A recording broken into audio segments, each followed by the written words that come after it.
Bueno, regresamos del break, animados, sigue Culebrón parte 2. Bueno, ¿qué vamos a hablar ahora? Fíjense, ahorita vamos a hablar de algo que es importante. No se olviden que este tema, obviamente, es un tema que, es decir, el tema 1 de lo que sería el curso, es un tema que toca muchos puntos, ¿verdad? Simplemente porque, ¿qué es lo que queremos? Queremos dar una visión macro, pero rápida, entre comillas, de lo que es realmente el problema de la ingeniería sísmica. Por eso entonces no se preocupen que parte, no todo lo que estamos hablando aquí, haremos hincapié y lo volveremos a ver en su momento oportuno con un poquitico más, digamos, de profundidad. Entonces, ¿qué es lo que vamos a hablar ahora? De lo que es el sistema estructural sismo resistente más adecuado, por decirlo así, de alguna manera, y vamos a hablar algunas cositas sobre las normas, ¿verdad? Que tienen que ver, que pintan las normas en esto que estamos estudiando. Entonces, fíjense, es importante cuando uno va a hacer un proyecto, decir, bueno, ¿qué voy a hacer? Estoy en una zona sísmica, ¿cómo hago realmente para lidiar con este problema?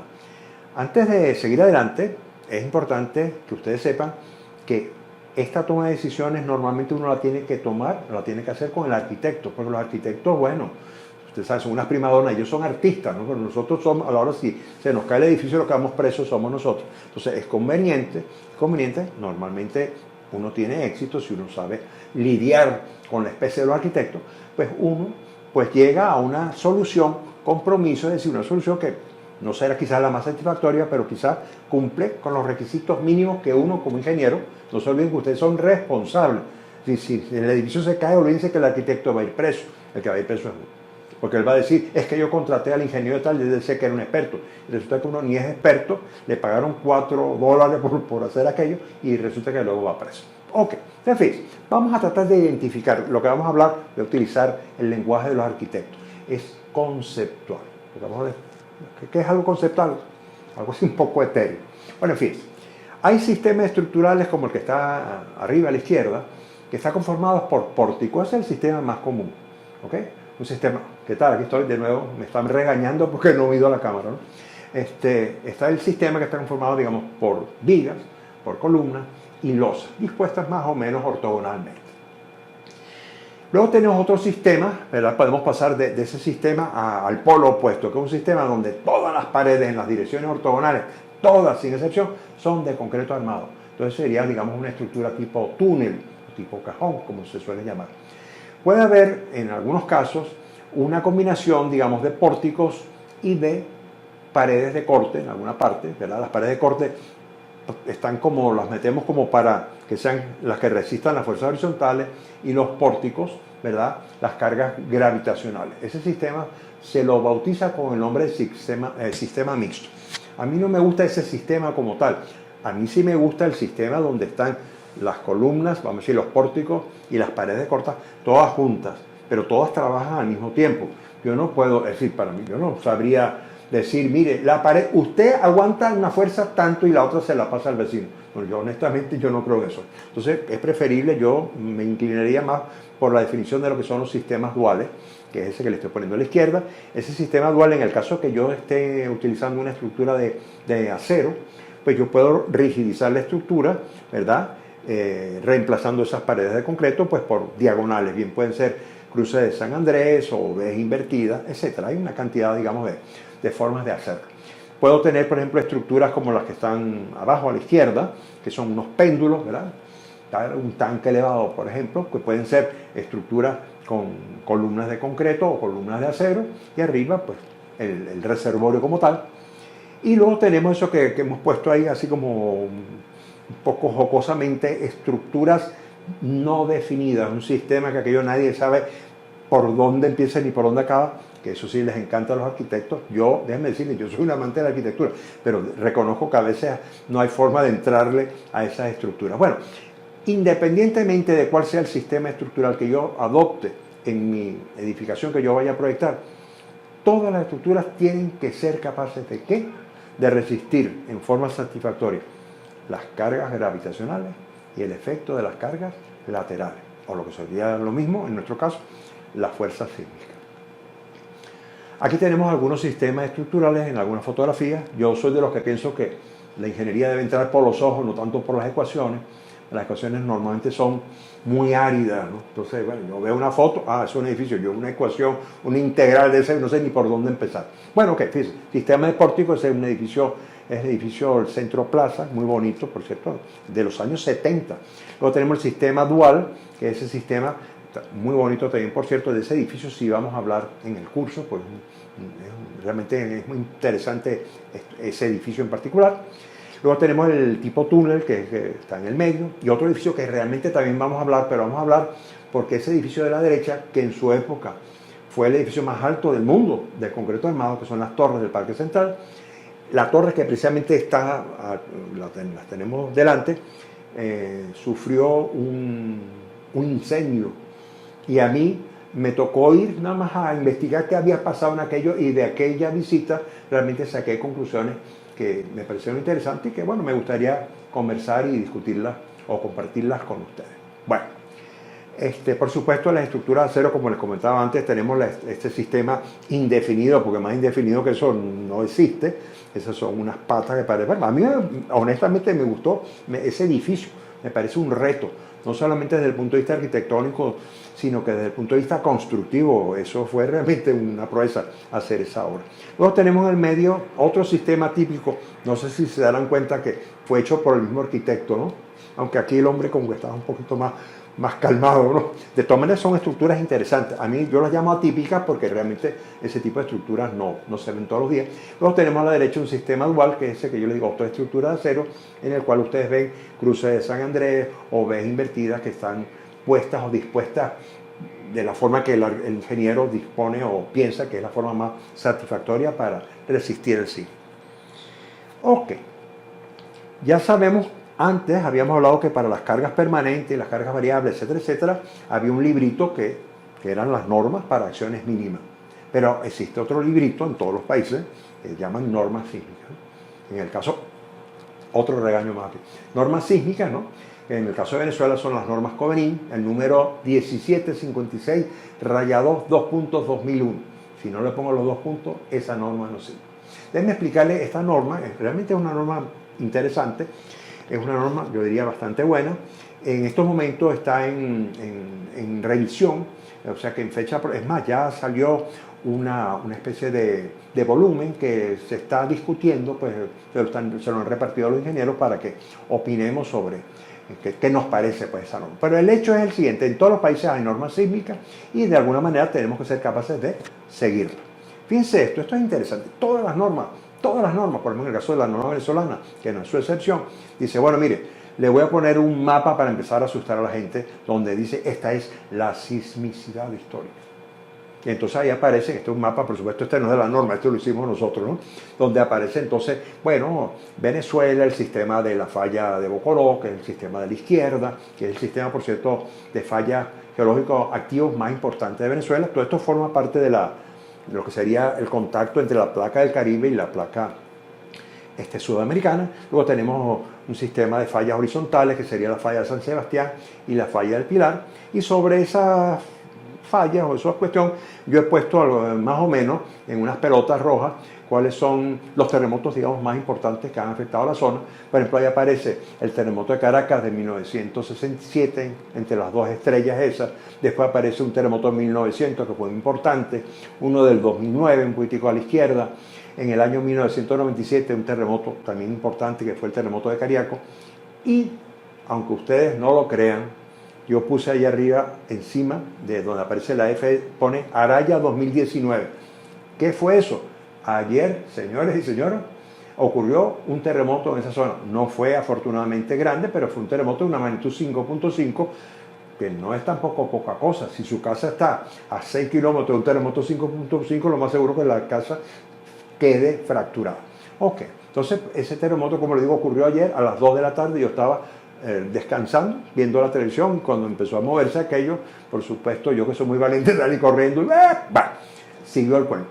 Entonces, esto que les pongo aquí, ¿qué es? Bueno, estas son fotos que dan fe, digamos, de la actividad sísmica, que por supuesto es una actividad sísmica moderada si la comparamos con la de Japón o la de Chile, pero eso no quiere decir que no por ello los terremotos que ocurren en Venezuela no sean destructivos. Pues. Entonces, la parte de arriba es el colapso de los 4 pisos superiores del edificio de la mansión Charaima. Esto es en el litoral central, en el terremoto del año 67. En diagonal, aquí a la derecha abajo, está el edificio Mijagual, que colapsó, otro edificio como de unos 11 o 12 pisos completamente. Arriba tenemos en una población, un nombre muy bonito, Tucacas. En el año 2009 también hubo mucho daño, eran terremotos. Estos terremotos no fueron realmente de gran magnitud. El que quizás tuvo mayor magnitud fue el terremoto de Cariaco, en la parte inferior izquierda, que fue de 6.8 aproximadamente. Bueno, el hecho es que los terremotos, como le decía al principio de la charla, del tema, los terremotos ocurren, no podemos hacer nada para evitarlo y cada vez que ocurren, causan daño. Por supuesto, todos los países, todas las normas nos ponen un mapa. En este caso, el mapa de Venezuela, donde ellos lo llaman macrozonificación de la amenaza. Siempre le ponen esos nombres así como para que la gente, una amenaza. Entonces uno empieza a temblar. Bueno, estos mapas simple y llanamente, por lo menos en el caso de Venezuela, lo que hacen es que en este mapa en particular distribuyen por zonas cuál es la máxima aceleración del terreno esperada, digamos, basado en sismicidad histórica y en fin, una cantidad de cuestiones que esperamos en la superficie. Entonces en la zona 7, que está, por cierto, ahí fue donde ocurrió el temblor ayer, supuestamente la aceleración máxima será de 0,40 G, mientras que en la zona 2 creo que 0,15 G y así sucesivamente.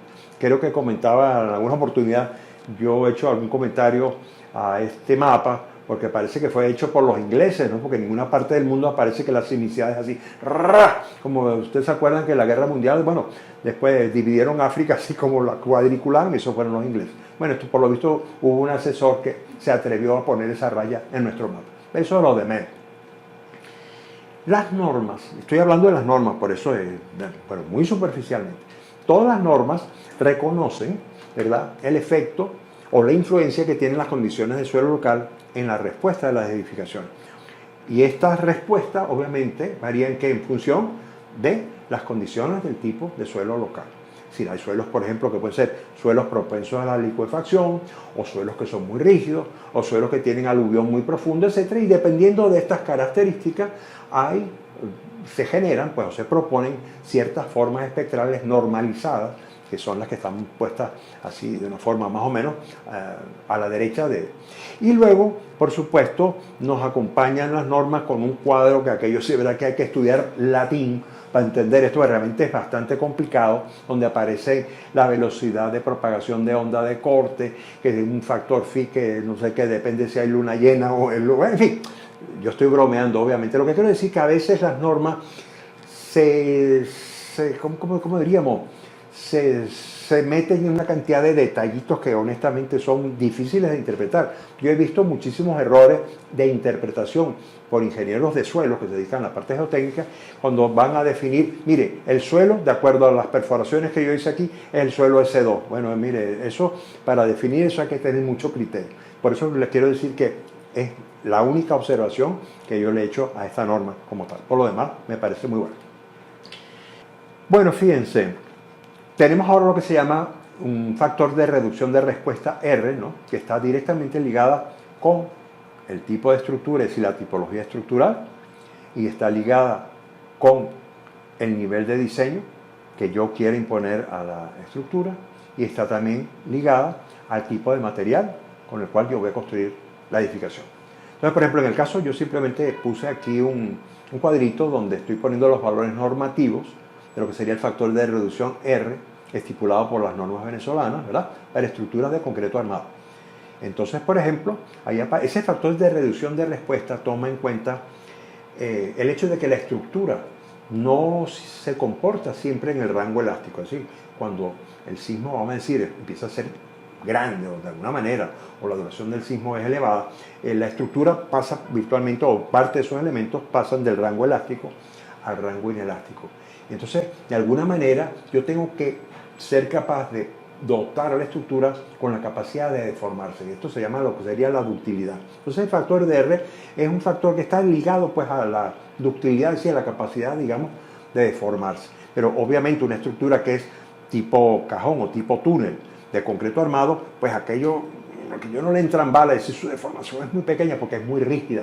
Entonces los factores de reducción, en este caso serían, digamos, estructuras de tipo, qué sé yo, 4, los factores de reducción de respuesta son mucho más bajos. En el caso que tenga una estructura, digamos, con pórticos, ¿no? Como esos que vimos en las diapositivas anteriores, ¿no? Pues sí, esas estructuras son capaces, digamos, de deformarse de una forma más natural, y entonces esto, por supuesto, cuando yo entro en la etapa del diseño, pues yo tendré que dotar a las columnas con menor distancia, digamos, entre los estribos o ligaduras, como dicen aquí, de las columnas y cosas por el estilo. Pero ese tema no forma parte, digamos, de esta charla. El hecho es que existe un factor R que está ligado pues a estos factores o estas variables que yo he hablado a ustedes, y entonces, por ejemplo, fíjense esto, supónganse ustedes que eso que estamos viendo ahí en azul es un espectro que corresponde, por ejemplo, un espectro, supongamos que es un suelo de tipo blando, es decir, entonces tiene esa forma azul, unas ordenadas. Entonces, como ese es un espectro normalizado, yo multiplico todas las ordenadas de ese espectro por la aceleración del terreno, A sub 0, que sería en este caso, por ese factor phi, que es un factor, en el caso de las normas venezolanas, de reducción de la aceleración del terreno, un factor alfa, que en este caso sería la importancia de la edificación. En este caso, si alfa es 1, es bueno, para las estructuras, digamos, convencionales. Si alfa es, qué sé yo, 3, a lo mejor estamos hablando, o sea, el 3 no, sería 1.33, nos referimos a estructuras de mayor importancia, entonces lo que hacemos es que castigamos un poco más, pues, lo que serían las ordenadas del espectro, y así sucesivamente. Entonces esto tiene unas ecuaciones que definen pues cuál es la rama descendente, la rama ascendente, etcétera, etcétera. Entonces yo, una vez que yo defino eso ya creo que lo vimos, o lo vamos a ver, mejor dicho, en otras charlas más adelante, yo utilizo el espectro que está en rojo, y con eso es que yo voy a analizar la estructura y la voy a diseñar. Por supuesto, ya para terminar con lo que sería esta parte de este tema, un aspecto muy importante es el control de la deriva. Ustedes saben que la deriva en una edificación, por ejemplo, es el desplazamiento que existe entre dos pisos consecutivos. Es decir, esto empieza a deformarse, vamos a decir, durante el terremoto, entonces uno va llevándole la pista a cuál es el desplazamiento de este nivel y el desplazamiento de este nivel, los restos, de alguna manera, y yo digo, esa es la deriva. Bueno, esa deriva, casualmente, es la causante, básicamente, de todos los daños en la edificación. Entonces, fíjense, esta diapositiva, que la tomé hace mucho tiempo, por cierto, pero es muy interesante. Son dos edificios muy parecidos, están situados a escasos 50 metros de distancia. Quiere decir que el efecto de las condiciones del suelo básicamente es igual para ambas, son edificios de pórticos, ¿no? Es decir, pero ¿qué pasa? El edificio de la izquierda, si ustedes lo ven, son unas columnitas que parecen unos palillos de dientes. La estructura de la derecha es una estructura que fue diseñada después de las recomendaciones que surgieron a raíz del terremoto del 67, entonces observen ustedes que las columnas son mucho más hermosas. Quiere decir que esa estructura de la derecha está diseñada pues ya con un enfoque sismorresistente mucho más acertado que el de la estructura de la izquierda. Y yo creo ya que con esto pues podemos irnos a tomarnos otro break, porque si no me equivoco, a ver, sí, ya terminó esta parte. Bueno, espero que la hayan disfrutado.